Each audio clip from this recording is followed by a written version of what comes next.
నమస్తే. ఇన్నాళ్ళు నన్ను సపోర్ట్ చేస్తూ, ఎంకరేజ్ చేస్తూ మీ ప్రేమని నాకు అందిస్తున్న ప్రతి ఒక్కరికి కృతజ్ఞతలు. అలాగే ఈ వీడియో కూడా ఖచ్చితంగా మీకు ఉపయోగపడుతుంది. లైక్, షేర్ అండ్ సబ్స్క్రైబ్ చేసి మీ సపోర్ట్‌ని నాకు అందించండి. అలాగే ఈ వీడియో పట్ల మీకున్న అభిప్రాయాన్ని కామెంట్ సెక్షన్‌లో కామెంట్ చేసి తెలియజేయండి. ఇప్పుడు వీడియోని చూద్దాం. నమస్తే. Welcome to our channel. నేను కుప్పా పద్మిని. ప్రస్తుతం మనతో పాటు ప్రముఖ ఆధ్యాత్మికవేత్త, ఆస్ట్రో న్యూమరాలజిస్ట్, ఎనర్జీ వాస్తు స్పెషలిస్ట్, శ్రీవిద్య ఉపాసకులు శ్రీమతి జయప్రద గారు మనతో పాటు ఉన్నారు. మాట్లాడదాం. నమస్కారం అండి. నమస్తే అమ్మ. శ్రీమాత్రే నమః. నక్షత్రాల గురించి చెప్తూ ఉన్నారు. పూర్వాషాఢ నక్షత్రం దగ్గర ఉన్నాం. సాక్షాత్తు లక్ష్మీదేవి నక్షత్రంగా చెప్తూ ఉంటారు పూర్వాషాఢ నక్షత్రాన్ని. అవును. సో చెప్పండి, ఎలా ఉంటారండి లక్ష్మీదేవి నక్షత్రం అని అంటే చాలా చాలా క్యూరియస్ గా వినాలి అని అనిపిస్తుంది. ఎలా ఉంటారు అసలు పూర్వాషాఢ నక్షత్ర జాతకులు? ఏ గ్రహం అధిదేవత ఈ నక్షత్రానికి? అలాగే ఎట్లాంటి పరిహారాలు చేసుకోవాలి ఫర్ ద బెటర్ లైఫ్ అంటే? తప్పకుండా. పూర్వాషాఢ నక్షత్రం అంటే వీళ్ళకి అధిదేవత వచ్చేసి శుక్రుడు. శుక్రుడు. నక్షత్రానికి అధిపతి శుక్రుడు. అధిపతి శుక్రుడు. శుక్రుడు. ఉమ్. సో ధనుసు రాశిలో ఉంటుంది. ఉమ్. సో ధనుసు రాశి అనగానే ఈ పూర్వాషాఢ ఎప్పుడైతే 4 పాదాలు ధనుసు రాశిలో పడ్డాయో ఆ ఎనర్జీ ఎలా ఉంటుందంటే వీళ్ళకి ఈ అగ్నితత్వ రాశిది. సో దానివల్ల ఏంటంటే ఏ పనైనా వీళ్ళు ఈజీగా చేయగలుగుతారు. అంటే ఎటువంటి ఫీల్డ్స్ లో కూడా వీళ్ళు ఈజీగా చేస్తారు. ఇప్పుడు మన అగ్నిలో వంట చేయడానికి బియ్యం వేస్తే ఉడుకుతుంది, అవును. వేరే వెజిటబుల్స్ వేస్తే ఉడుకుతాయి. అలా ప్రతి ఏదైనా సరే అది మొత్తం బాయిల్ చేసి పచ్చనం మనకి చేసేటటువంటి చేసి తత్వం చేయబెడితే కాలుతుంది కూడా. కాలుతుంది. వీళ్ళు కూడా అంతేనా? అంతే. వాళ్ళ జోలికి వెళ్తే ఖచ్చితంగా. సో కానీ వీళ్ళు అలా ఉండరు. అదే నక్షత్రం శుక్రుడు అధిపతి కదా. సో ఆయన ఏంటంటే ప్లెజెంట్ ని కోరుకుంటాడు ఎప్పుడు. మంచిగా ఉండడం, మనశ్శాంతిగా ఉండడం, గొడవలకి దూరంగా ఉండడం, ప్రశాంతంగా బతకాలనుకోవడం, ఫ్యామిలీకి ప్రయారిటీస్ ఇవ్వడం, ఇవన్నీ ఎక్కువ ఈ నక్షత్రానికి. సో అది ధనుర్లగ్నం అయినప్పటికీ కూడా ఈ నక్షత్రాలు ఉన్న నక్షత్రం ఏవైతే శుక్రుడు ఉన్నారు కనుక ఖచ్చితంగా పవర్ఫుల్ గా వీళ్ళకి పాజిటివ్ వైబ్రేషన్స్ ఎక్కువ. ఏ విషయమైనా సరే. చదువు చాలా తక్కువగా ఉంటుంది. చాలా మందికి పెద్దగా చదువులు ఉండవు. చాలా తక్కువ చదువు, సామాన్య చదువు. చిన్నప్పటి నుంచి కష్టపడుతూ ఉంటారు. తండ్రికి సాయంగా ఉంటారు. చిన్నప్పటి నుంచి తండ్రికి అంత కష్టపడ్డం ఎందుకు, అంత కష్టపడ్డం ఎందుకు అనే ఫీలింగ్ ఉంటుంది. పెద్ద అయిన తర్వాత ఫ్యామిలీకి ప్రయారిటీస్ ఎక్కువ ఇస్తారు. వీళ్ళ పని చాలా చక్కగా ఉంటుంది. ఏ పని చేసినా సాధిస్తారు వీళ్ళు. అంటే చాలా మంది వెయిటర్స్ నుంచి క్యాటరింగ్ బిజినెస్ చేసే వాళ్ళ లెవెల్లో కూడా ఉన్నాయి ఈ నక్షత్రం వాళ్ళు. ఏంటి చాలా మంది కింద నుంచి పెద్ద స్థాయి రియల్ ఎస్టేట్ రిలేటర్లుగా, బిల్డర్స్ గా ఎదిగిన వాళ్ళు ఉన్నారు. సో వాళ్ళందరినీ చరిత్ర చూసి వాళ్ళు పురుష నక్షత్రం అయ్యే ఉంటారు. కానీ వాళ్ళు చాలా కింద నుంచి స్టార్ట్ అయిన వాళ్ళు. సో అలాంటి ఎక్కువ జాతకులు ఈ పురుష నక్షత్రం వాళ్ళు. కొంతమంది బాగా చదువుతారు. నక్షత్రం అనే చదువు అనేది అది మన జాతకం ప్రకారంగా, లగ్నం ప్రకారంగా వస్తుంది. ఎందుకంటే చతుర్థ భావం బాగుండి ప్రాథమిక విద్య బాగా వస్తుంది, 9వ భాగం బాగుంటే ఇంకా విద్య బ్రహ్మాండంగా రాణిస్తారు అని ఉంటుంది. అది జాతకంలో ఉండే లక్షణాలు. కానీ నక్షత్ర వయసు తీసుకుంటే ఎడ్యుకేషన్ తక్కువ ఉన్నప్పటికీ సాధించేది ఎక్కువగా ఉంటుంది వీళ్ళ ఫలితాలు. అసాధారణమైన ఫలితాలు అంటారు కదా, అది వీళ్ళకి ఈ నక్షత్రం వాళ్ళకి. వీళ్ళకి శుభ్రత చాలా ఎక్కువ. కడిగిన వస్తువు 10 సార్లు కడుగుతారు. ఓసిడి చాలా ఎక్కువ. ఏంటి శుభ్రంగా ఇల్లు నీట్ గా పెట్టుకోవాలి. లేకపోతే మొహం మీద చెప్పేస్తుంటారు, ఏంటంతా అలా పెట్టుకున్నావు, ఇల్లు అంతా కొంచెం నీట్ పెట్టుకోవచ్చు, చదువుకోవచ్చు కదా అని చెప్పేస్తారు. శుభ్రం లేని ప్లేస్ లో ఉండలేరు. అది వీళ్ళు ఎంత డిసిప్లిన్ మనుషులు అంత శుభ్రమైన మనుషులు కూడా. శుభ్రతకి, డిసిప్లిన్ కి ఎక్కువగా ప్రయారిటీస్ ఇస్తారు. ఒక పని ఇలాగే అవ్వాలి. ఎందుకంటే కష్టపడి పైకి వచ్చిన వాళ్ళు, కష్టం విలువ తెలిసిన వాళ్ళు. సో ఎదుటి వాళ్ళకి ఆ కష్టపడుతున్నారు అంటే వాళ్ళు ఎదుటి వాళ్ళు పడి, అంటే వీళ్ళు జనరల్ గా ఎవరితో మోసపోవడం చాలా తక్కువేనన్న. మోసపోరు వీళ్ళు. ఎందుకంటే వీళ్ళు కష్టపడి వచ్చారు కనుక ఎదుటి వాళ్ళ కష్టాన్ని వీళ్ళు గుర్తిస్తారు. వాడు మోసం చేస్తాడా, మంచివాడా, చెడ్డవాడని గుర్తించి చెప్పేస్తారు. వాడు ఈ లక్షణం ఉన్నది. ఒక మనిషిని చూస్తే చెప్పేస్తాం కదా, ఆ లక్షణం ఎక్కువగా ఉంటుంది వీళ్ళకి.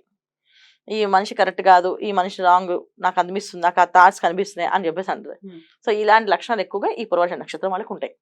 ఎట్లాంటి ప్రొఫెషన్స్ వీళ్ళకి సూట్ అవుతాయి అనుకోవచ్చండి? అన్ని రకాల ప్రొఫెషన్ లో ఉంటారు వీళ్ళు. అదే చెప్పింది దాని మీకు. వెయిటర్ అంటే మన హోటల్స్ లో ఆర్డర్ తీసుకున్న వెయిటర్ దగ్గర నుంచి వాళ్ళు పెద్ద రియల్ ఎస్టేట్, వాళ్ళు పెద్ద క్యాటరింగ్ బిజినెస్ చేయొచ్చు. సో ఏ ప్రొఫెషన్ లో ఉన్నా ఎక్కువ ఫుడ్ బిజినెస్ బాగా కలిసి వస్తుంది. ఫుడ్ బిజినెస్ బాగా కలిసి వస్తుంది. ఇంకా క్లాత్ బిజినెస్ బాగా కలిసి వస్తుంది. తర్వాత వీళ్ళకి third priority real estate. Real estate అంత గొప్పగా ఉండదు కానీ మిగతాది. చాలా మంది ఈ నక్షత్రంలో డాక్టర్స్ కూడా ఉన్నారు. సో గైనకాలజిస్టులు, ఈ స్పెషలైజ్ గైనకాలజిస్ట్ అంటే ఈ పూర్వాషాఢ నక్షత్రం వాళ్ళు. అంటే వాళ్ళు బేబీ చక్కగా తీసి ఇచ్చేసి వాళ్ళు మళ్ళీ చక్కగా రెమెడీస్ రాసిస్తారు. అంటే ప్రెగ్నెన్సీ తర్వాత ఎలా ఉండాలి మనం అని చెప్పేసి ఒక హెల్త్ కాన్షియస్ ఉన్న డాక్టర్స్ అనమాట వీళ్ళు. సో వాళ్ళు రాసేస్తారు, మీరు డైట్ ఇలా తీసుకోవాలి, ఈ విధంగా ఎక్సర్సైజ్ చేయాలి, అప్పుడు మీకు పొట్టలా రాకుండా ఉంటుంది అని చెప్తారు. కొంతమంది డాక్టర్స్ ఏంటంటే జస్ట్ చేసేసాం మా పని అయిపోయింది అని చెప్పి వదిలేస్తారు. వీళ్ళు ఒక పూర్వాషాఢ నక్షత్రం డాక్టర్స్ అయి ఉంటే వీళ్ళు ఏం చేస్తారంటే క్లియర్ గా ఎక్స్ప్లెయిన్ చేస్తారు. సో మీరు ఇలా తినాలి, ఇలా ఉంటే మీకు ఇలా రాకుండా ఉంటుంది, ఈ స్ట్రెస్ మార్క్స్ పడకుండా ఉంటాయి అని చెప్పి అన్ని ఎక్స్ప్లెయిన్ చేస్తారు లేడీస్ కి. సో జనరల్ వీళ్ళు ఏంటంటే సినిమా వాళ్ళకి ఎక్కువ డాక్టర్స్ గా ఉంటారు వీళ్ళు, ఎందుకంటే ఫేమస్ డాక్టర్స్ అవుతారు అనమాట. సో చెప్పడం అంటే ఏం చేస్తారు, కొంచెం బాగా హైఫై ఉన్న వాళ్ళే కదా అవన్నీ చెప్పించుకుంటారు. సో దాంట్లో వీళ్ళు ఎక్కువగా ఉంటారు. బ్యూటిఫుల్ అండి. అయితే ఆరోగ్యం ఎలా ఉంటుంది వీళ్ళకి? ఆరోగ్యం బాగుంటుంది, వీళ్ళు చాలా పద్ధతిగా ఏదైనా సరే డిసిప్లైన్ గా ఉంటారు, శుభ్రంగా శుభ్రం ఎక్కువ, అన్ని బాగుంటాయి. వీళ్ళు ఎక్కువ ఎక్కడ ప్రాబ్లం అవుతుందంటే వీళ్ళకి ఆర్థికంగా ఇబ్బందులు ఉంటాయి ఎప్పుడు కూడా. అది ఎప్పుడు ఫైనాన్షియల్ స్ట్రగుల్స్, ఆర్థిక ఇబ్బందులు ఉంటాయి. ఎందుకు అంటే వీళ్ళు గురువుల్ని నిందిస్తారు, గురువులు ప్రేమగా చూడరు. ఎందువల్లండి? అది ఇష్టం ఉండదు జనరల్ గా. ఏముంది అందులో స్పెషల్ ఏముంది వాళ్ళ దగ్గర అంటే వీళ్ళు చెప్పారు కదా మనిషిని చూసి అనాలిసిస్ చేస్తారని.